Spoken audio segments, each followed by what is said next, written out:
you're on. Hello. For those of you who do not know me, my name is Anke. I live in Sedona, and I teach individuals and parents and grandparents and children how to stop bullying. I help those individuals to find their own self-esteem, their self-value, and that brings back that backbone, that famous backbone we need to stand up against bullying. Just recently, we founded the Talleyrands Stop Bullying Foundation.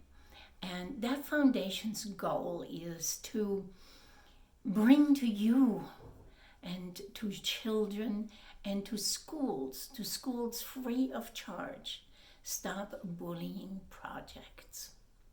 So help us reach our goal. If you're really serious about wanting to stop bullying, go to our website, talleyrands.com/foundation, and you will find the little button, Donate Now. Please help us to help your children. Today I would like to share something with you that is very much on my mind. I created this 3-step proven process, MMM, Mindful Meditation Moments.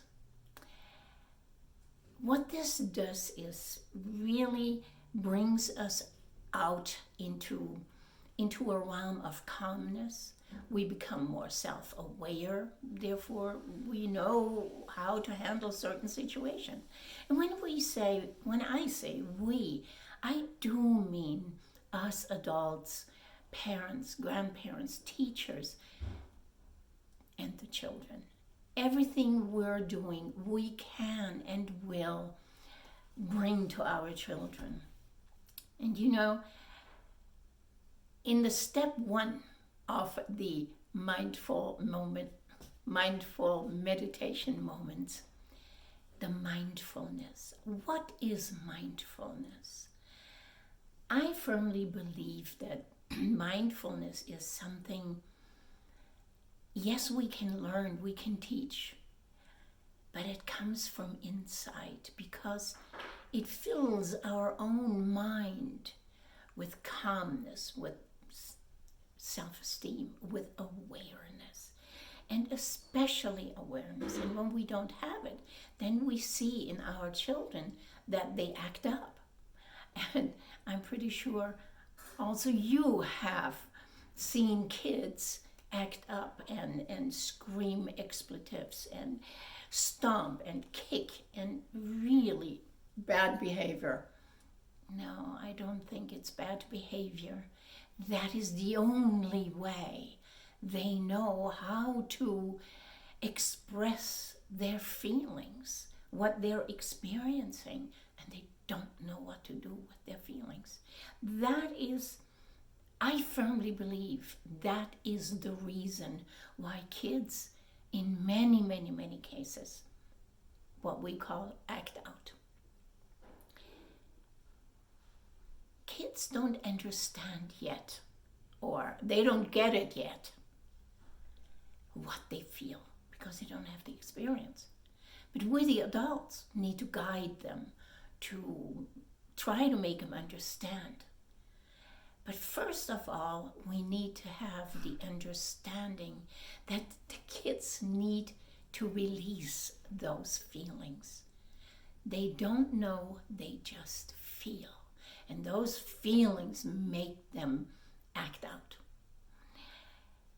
When they release it, of course they feel calmer.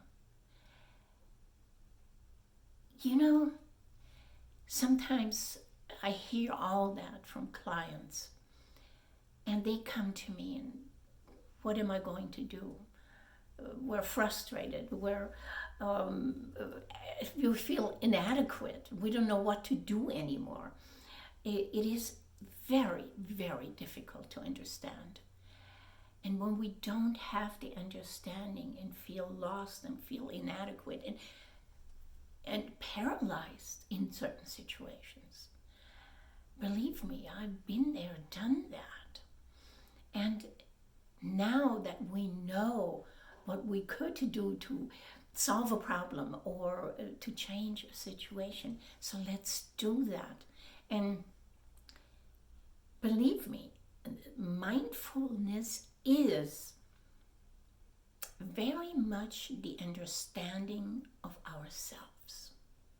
When we as grown-ups understand or begin to understand ourselves, we begin and understand our children who act out.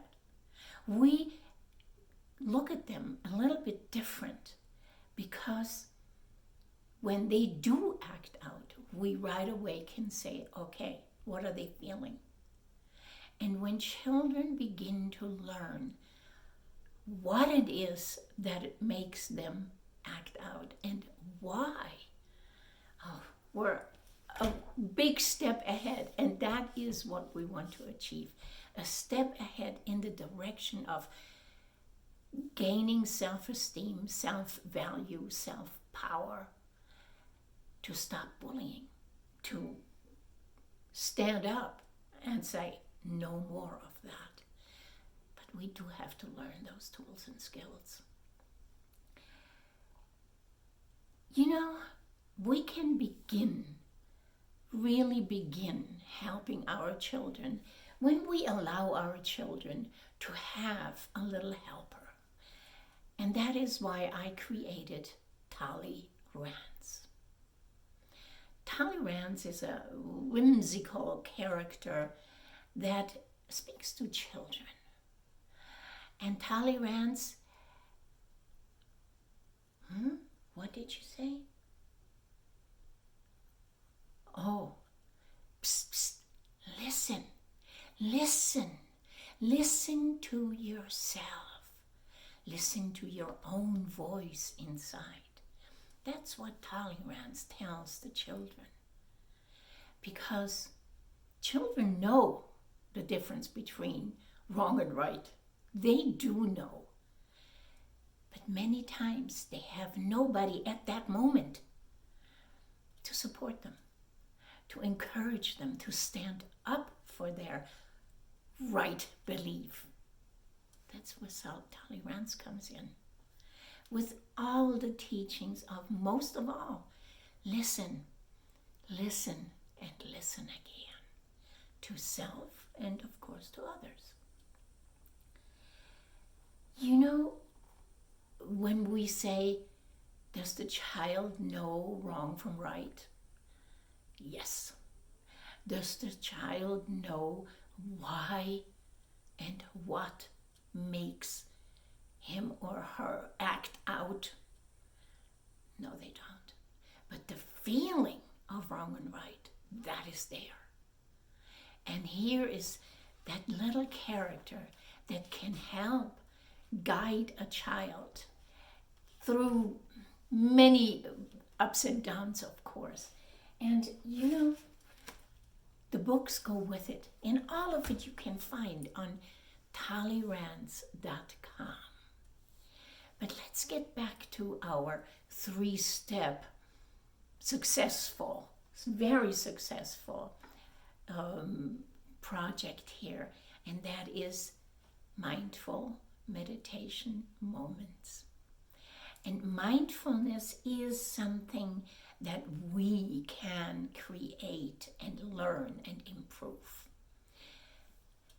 Ask your children to sit down with you, or on their own, of course, to write a list of things they're grateful for. Gratitude list.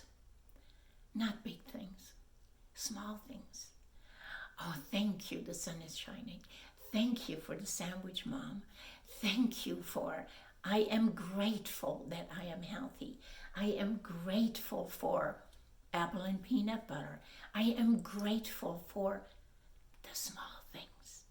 When kids learn to say thank you or be grateful for something in their life, the small ones, That is what I want to point out. Help them make a list. And those who cannot write yet, but they can express, you write it down for them. And watch their faces. Watch their, wow, I did say that. After a few days or weeks, read the list. Add to the list.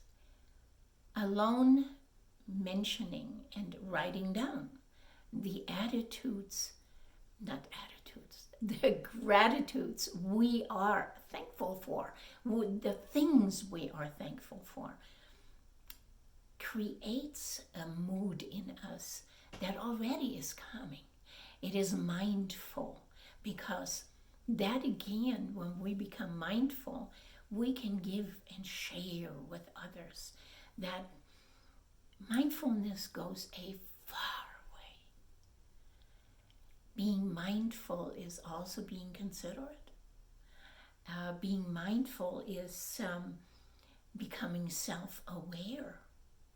Being mindful in school is kind of considering the feelings of others. And being mindful allows children to express their feelings in a way you probably would be much more pleased than when you have to watch them acting out. And that is something we can give our children, that step into mindfulness. Improving mindfulness is something. Let me share a story with you. When I was teaching in inner city schools ridden with violence and poverty, and these kids come to school in the morning without food, without having been taken care of. And when I started to teach in that school, I opened the morning with, I just turned on the classical music station. And then I asked the children to take a paper and pencil and just start drawing, painting, whatever they felt like, or write a story. I didn't mention the music. I just asked them to do that. Guess what happened? First, they were startled that I asked them to draw, do some art, something beautiful they wanted to. We did that every morning. And after a few days only, I realized, my gosh, this is the best way to bring them into the classroom emotionally. And about after 5 or even 7 days, I don't recall exactly, I did not turn on the radio. And it was almost like a mini revolution. Teacher, where's the music? I said, you don't like that music. That's classic. That's Mozart and Beethoven. No, we love it. And that showed me that bringing something to a child, not actually teaching it, but living it, role model living it. And then I asked them if they would share what they wrote or drew, and some did, some didn't. But I kept this for a long, long time. And in each child, I saw the change in mindfulness. They were not only mindful to each other or to me, but to themselves. And that is what was so powerful and beautiful. So do something in that direction. Give your children the opportunity to create a gratitude list, or even ask them to draw or paint or write to some music they have never heard before, and go by feelings and emotions. No restrictions, no suggestions, no demands. Just let them go. And you will see how mindfulness will improve greatly. If you're serious about helping to stop bullying, then go to our website, talleyrands.com/foundation, and click on the Donate Now button. Any amount helps. We need your help.